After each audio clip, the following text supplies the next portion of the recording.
Our second tutorial today is the administration tutorial. So by logging into the control panel using your login details, you can then begin to use the administration privileges. So immediately you'll see a delete cross and also pencil icon.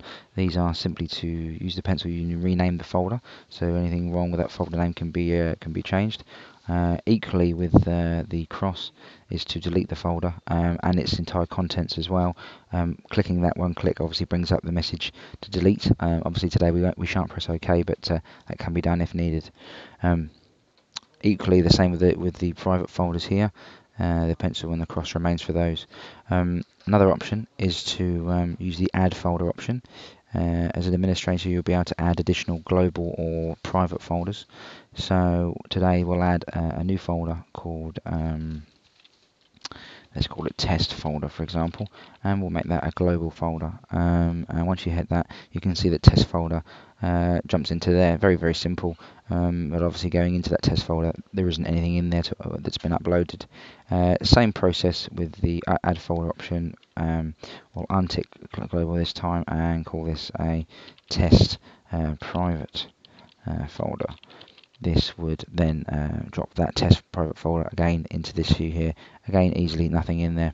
That's the process of uploading, of creating folders. So we'll just use the delete function there, delete that folder, press OK, and that view's gone. Equally with the test folder there, we'll delete that one as well. So that's the added option of adding a folder. For example, we have staff room and staff sports club at the moment.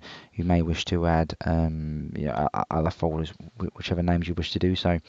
Additional options are within here are the users option.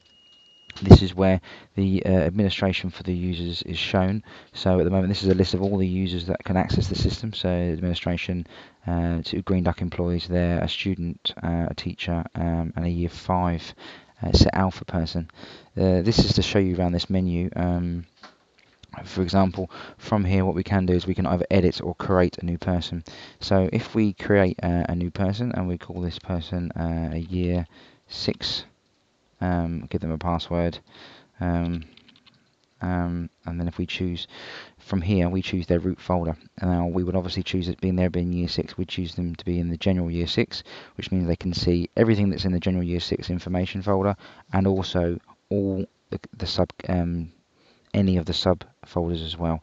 If we wanted to assign them into a certain set, so that's all they can see, we would then select that level there. But if we change our mind, we can go back up one and just choose all of those. From there, we choose whether that person can either upload, download, delete, or be an administrator. As it's only going to be a student, the only privilege they should have would be a download. If you press save on the new user option, user has been saved in red, and we can go back. And that person has been created. If we quickly now press the logout feature and then log in as Year 6 using the password that we set, we can see that Year 6 has access to everything in the Year 6 folder, so all the subfolders for Year 6, and also the global folders. As I said, global are for everybody. That's the process of adding a student or adding a person and then assigning them the privileges that they have. Equally, if we suddenly decide that Mr. Year 6 student would actually need to be in Year 7 or Year 8, you can go back up a level and choose a new folder for him to be, he or her to be within that folder group. If you were to leave it here, then they would be able to see all the subfolders. So if we press save on Year 6 now, you can see that the current location is one up from where they were. So we'll then log back in as Year 6 using the same password for those. You can actually see that they can actually see all of those now. So it's a good idea to ensure that all the student logins are set within their certain year group, because we don't want them seeing the staff room or the staff sports club, for example. We'll log back out again and log once more in as the administrator, and then we can show you other options in here. We have the user option where we can edit from here. There's a guide on the left to show you what the buttons and what the icons and everything mean. The new person is as simple as clicking that, and you create the new user as you saw before. Settings wise, I recommend that you don't have too much of a play around with these, but you can change the colour of the background for the site and also other items, but I recommend you leave that alone unless you absolutely need to change anything. But that's as simple as the administration role can be, really.